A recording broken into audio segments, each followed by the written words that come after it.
이 이야기는 며느리들의 경험담이나 사연을 바탕으로 만들어진 글로 사실이 아니거나 허구일 수 있습니다. 안녕하세요. 32살. 지금 살고 있는 남자랑은 결혼은 안 했지만 동거에 산 지 2년차 접어드는 여자입니다.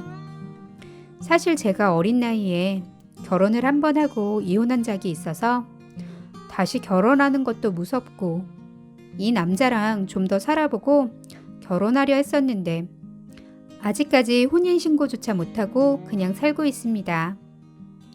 그런데 최근 제가 자꾸 피곤하고 몸이 깔아져서 임신인가 하고 테스트기를 시도해봤지만 임신은 아니더라고요. 그래서 이상하다 하며 건강검진을 했는데 갑상선암 2기가 나와 병원에서 수술을 해야 한다고 했습니다. 갑작스러운 선고에 진짜 하늘이 노랗고 젊은 나이에 내가 정말 죽을 수도 있구나 생각하니 너무 슬펐습니다. 저 지금 사는 게 너무 팍팍하기에 이로 인해 내 미래가 너무 불안하고 불투명해서 혼인신고도 못했고 애도 여자로서 낳아보고 싶었지만 미뤘었는데 이젠 정말 중요한 몸뚱이가 아프니 내 인생이 더욱 나락으로 떨어지는 느낌이 들었습니다. 또 걱정은 전 친정도 없고 제 남편 직업이 화물차 모는 일을 해 시간이 불규칙하기에 제가 병원에 입원하면 누가 병간호를 해줄 것이며 아직 혼인신고도 안 했는데 남편이 아픈 나를 끝까지 책임져 줄지 시댁에서는 어찌 생각할지 하여튼 그동안 생각지도 못한 생각들이 저를 너무 많이 괴롭혔습니다. 아는 사람들은 저를 안심시키려 그랬는지 그러더라고요. 갑상선암은 아무것도 아니라고. 저도 그렇게 생각하고 싶었지만 세상이 다 끝나는 것 같고 너무 무서웠기에 눈물만 났습니다. 저 15살에 친정엄마 사고로 죽고 친정아버지는 기다렸다는 듯이 새엄마라는 여자 바로 만나 살림 차리며 저 혼자 살면서도 눈물 한 방울 흘리지 않고 꿋꿋이 이겨냈기에 이번 일도 별일 아닌 것처럼 넘기려 했습니다. 그러나 이때 처음으로 친정엄마의 빈자리가 너무 크게 느껴졌고 친정아버지께 전화했더니 저 혼자만 살지 말고 이복동생 용돈 좀 챙겨주고 네 새엄마 너 키우느라 힘들었는데 맛있는 것 좀 사주며 비위라도 맞춰줘라. 오히려 나무라기만 하시더라고요. 친정아버지는 친엄마 죽고 결혼하기도 전에 저를 근처에 월세 얻어 혼자 살라 내보냈고 그 이후 저 혼자 밥 해먹으면서 아르바이트 하면서 학교 다녔습니다. 또 처음엔 월세도 몇 달 내주더니 계속 밀려 제가 그 어린 나이에 그 코딱지만한 돈 악착같이 모아서 주인 아저씨한테 사정 이야기하며 깎아가며 정말 불쌍하게 살았습니다. 새엄마란 여자는 반찬 한번 저한테 가져왔었는데 다 쉬어터진 김치 2포기와 멸치볶음 주고 가셨는데 글쎄 그 멸치볶음을 언제 했는지 그 겨울에도 먹으려 뒤적여 보니 곰팡이가 보이더라고요. 그래서 모두 버렸습니다. 글이 길어졌는데 결론은 어린 시절도 그리 힘들고 불행했는데 지금도 불행하다는 겁니다. 정말 열심히 살고 노력했는데 그 누구 하나 제 마음 알아주는 사람도 없고 또 그 누구 한 사람에게도 제 마음을 털어놓을 데가 없이 인생을 헛산 것 같더라고요. 친정 아버지한테까지 저 소리 듣고 더욱 감정이 격해져서 전화 끊고 정말 세상에 태어나 처음으로 꺼이 목이 터져라 울었습니다. 제 인생이 너무 불쌍하고 안쓰러워 미치겠더라고요.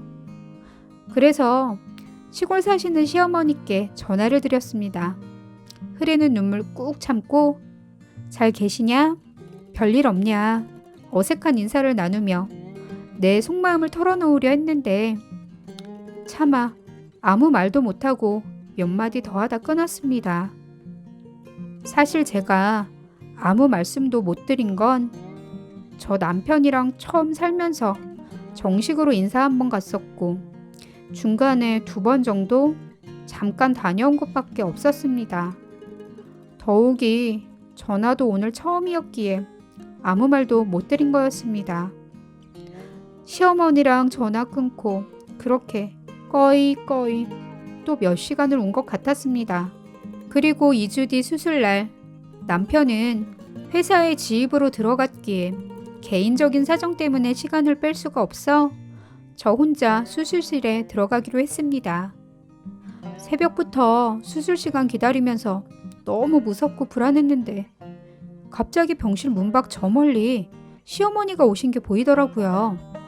자주는 못 봤지만 분명 제 시어머니가 맞았습니다. 그 모습을 보고 갑자기 참고 있던 눈물이 터지니 시어머니가 뛰어와 절 안아주며 괜찮다 하며 등을 두드려 주셔서 그날 수술실 들어갈 때까지 많은 이야기는 못했지만 정말 많은 위안과 예전 친정엄마 같은 따뜻함을 처음으로 느껴봤습니다. 그리고 수술 후 눈을 떴는데 시어머니가 제 손을 꼭 잡고 계시며 수술 잘 됐다니까 걱정 마라 하시며 위로를 해주셨습니다. 그리고 병원에 있는 일주일 내내 시어머니가 제 병수발을 하시며 그 좁은 간이 침대에서 먹고 자고 하시며 저를 정성껏 간호해 주셨네요. 위에 글 대충 읽어보셔서 알겠지만 저 며느리 자격 없던 사람이었습니다. 시어머니 입장에서 재혼한 며느리 당연히 마음에 안 차셨을 텐데 그동안 저한테 싫은 내석 한 번 안 하시고 어쩌다 보는 며느리 기분 상할까 불편할까 저 먼저 생각하셨던 착한 분이시네요. 그런데 이런 착한 시어머니를 제가 먼저 무시했었습니다.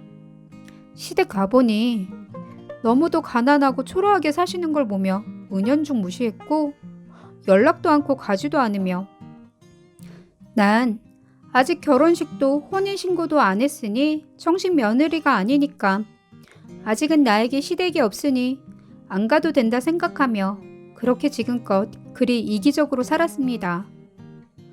나도 아무것도 없는데 제가 누굴 못 산다고 무시할 자격조차 없던 사람이었는데 그땐 그랬네요. 그런데 이런 못된 며느리를 정성껏 간호해 주시는 것도 모자라 나중엔 제 병원비까지 저희 부부 모르게 모두 내주셨더라고요.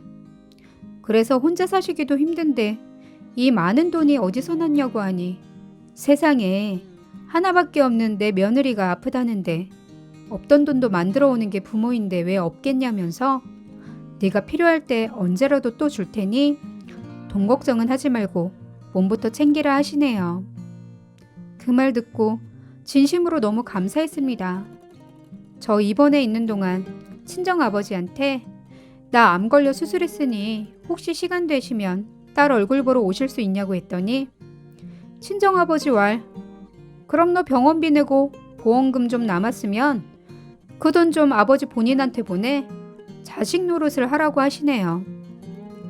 친자식이 암이라는데 수술 잘 받았냐 몸은 괜찮냐 이런 말 한마디 없이 돈 이야기에 목을 매시기에 더 이상 부녀의 인연을 이어갈 수 없다 판단하며 전화 그냥 끊었습니다.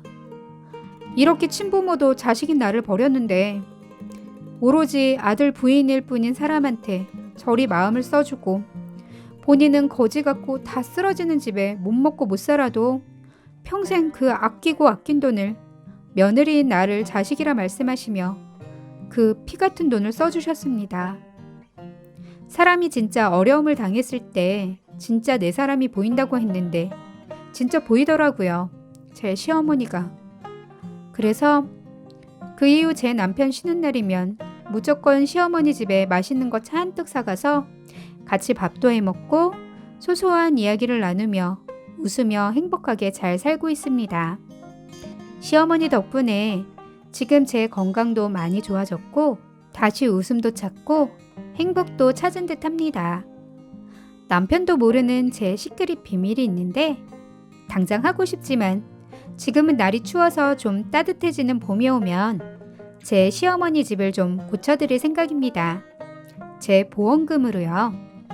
시어머님도 저를 위해 내주셨으니 저도 제 진심을, 마음을 이런 식으로라도 보여주고 싶네요.